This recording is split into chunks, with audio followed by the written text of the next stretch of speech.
이는 땅의 모든 백성에게 여호와의 손이 강하게 하신 것을 알게 하며 너희가 너희 하나님 여호와를 항상 경외하게 하려 하심이라 하라.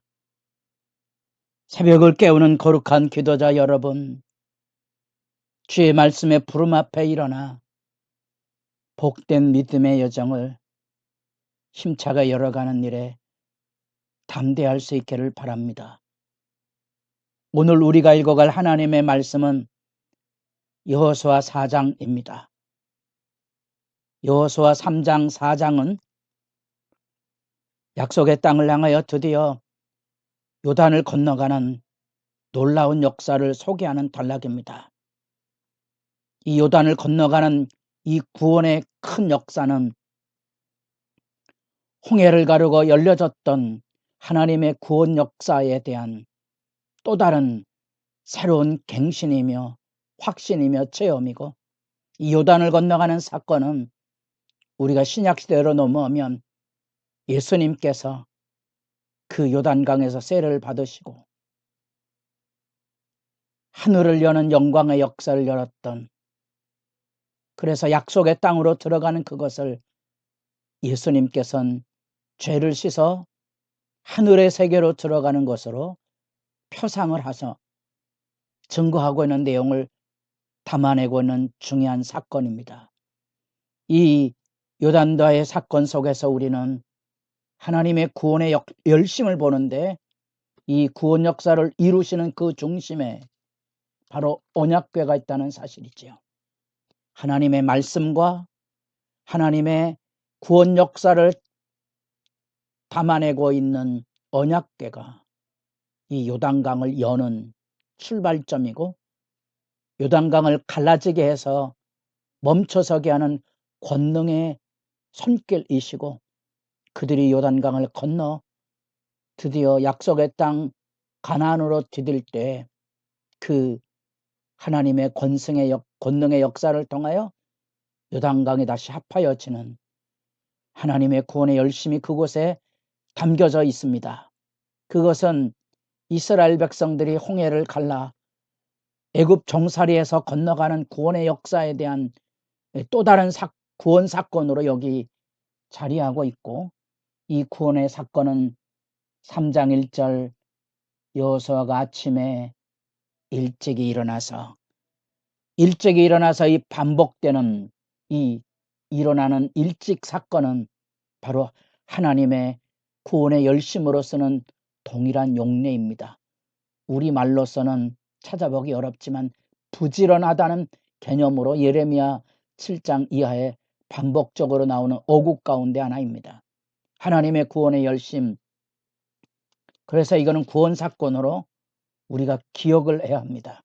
그 기억을 하기 위해서 요단을 건너는 그 가운데 중요한 표징과 기념 사건으로서의 돌을 세우게 하고 돌을 그곳에 두게 합니다.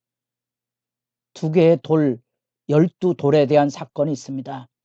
그것이 12지파가 짊어지고 있는 길갈로 올라가서 과거의 불신앙과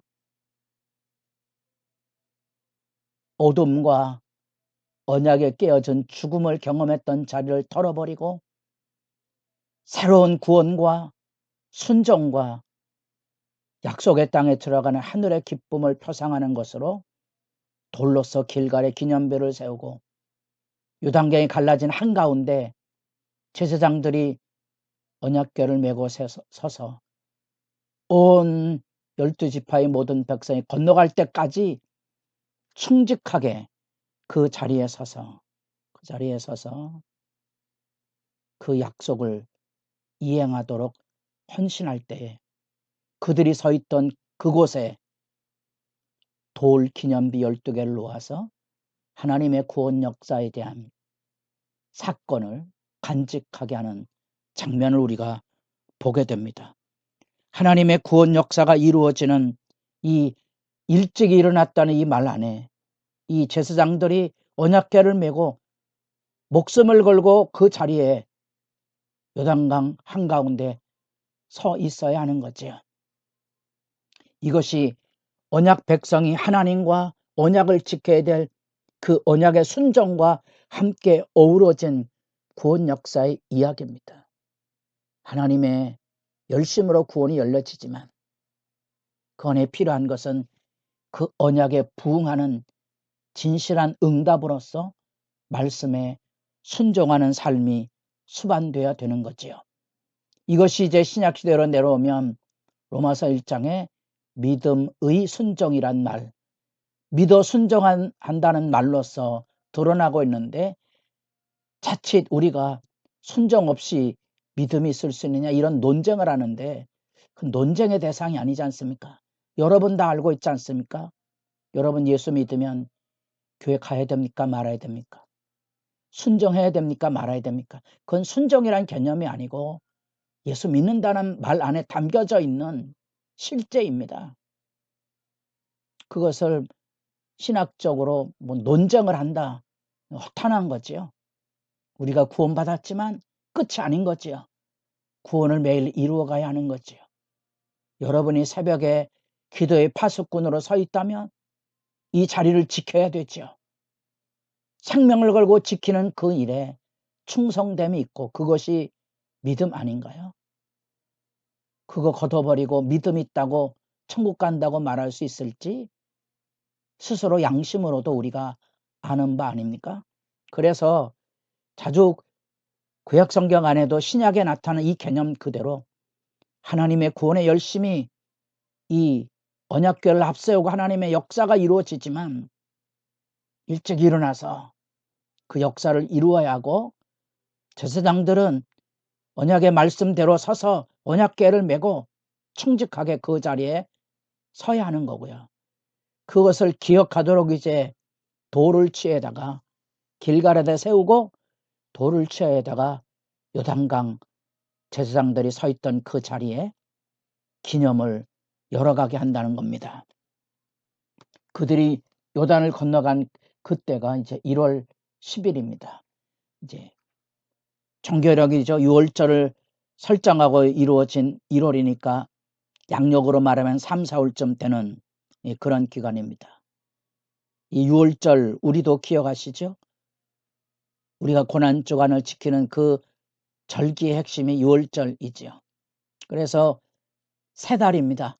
하나님께서 구원의 절기로 바꾸었던 1월, 그 6월절이 14일인데 1월 10일 날 드디어 요단강을 건너서 길갈이라는 곳에 돌을 세웁니다. 그것을 기념하고 기억하기 위해서입니다. 그래서 6절에 보면 신앙 교육의 의미가 담겨져 있습니다. 너희에게 표징이 되리라.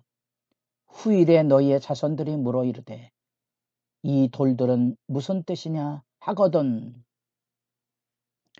이제 이것은 매년 하나님의 백성들이 기억하고 기념하고 입에서 입으로 부모가 자녀 세대에게 구원의 이계를 전승시켜줄 그 의미가 있습니다. 그 구원의 핵심 내용이 24절에 있습니다. 이는 마치 하나님께서 권능을 통하여 애굽에서 자기 백성 종살에서 구원했던 홍해를 가는 것처럼 요단을 건너게 하셨더니 구원 역사의 의미를 여기 교육의 내용을 여기 담아내고 있습니다. 첫째는 땅의 모든 백성에게 여호와의 손이 강하게 하신 것을 알게 하고 하나님의 권능의 손으로 이 애굽에서 나왔다는 거, 요단강을 건너서 약속의 땅으로 들어왔다는 거, 하나님의 구원의 열심에 하나님의 권능이 담겨져 있다는 거, 그걸 알아야 되는 거죠. 나는 여호와라. 어떤 여호와입니까? 애굽 땅 종되었던 집에서 구원해낸 여호와, 그 하나님을 기억해야 하고요. 또 하나의 기억 내역은 너희가 너희 하나님 여호와를 항상 경외하게 하려 합니다. 이 구원의 은혜를 마음에 담아 기억하고 항상 하나님 앞에 이 구원 사건의 기억을 통하여 경건을 배우게 하시는 것이죠.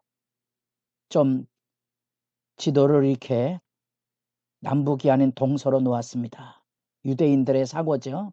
우리가 잘 아는 지금 여기서 요단강을 건너서 여리고로 들어갑니다.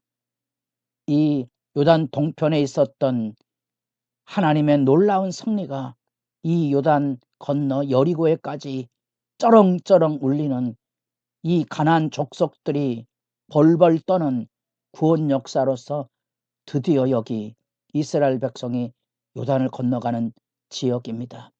이제 6월절 절기에 물이 가장 많아서 비가 오는 절기에 물이 넘쳐 흐를 때 요단을 가르고 이 약속의 땅으로 진입을 하게 됩니다. 이 요단을 건너는 이 사건 앞에 우리는 신약성경의 예수님께서 요단강에서 세례를 받으시고 하늘을 가르시는 그 장면을 우리가 묵상해 볼 수 있다 그랬습니다. 중요한 구원 역사입니다. 홍해를 가르고 구원받았던 것처럼 요단을 가르 하나님의 구원의 땅, 약속의 땅, 하나님이 주신 은혜의 산물로 들어가는 예수님의 세례를 통하여 죄가 씻겨지고 그 안에서 하나님의 아들이 되는 하나님 나라 유업을 이어가는 그 놀라운 강 건너의 의미를 우리가 새삼 기억해 볼 수 있고요. 이 말씀 안에서 우리는 언약, 자기 백성을 구원으로 이루어 가시는 하나님의 권능의 역사를 우리 새삼 살펴보고 그들도 그것을 기억하고 자녀 대대손손 이어서 구원 역사를 기억하며 살도록 일깨우시는 신앙교육의 내용이 거기 담겨져 있고요.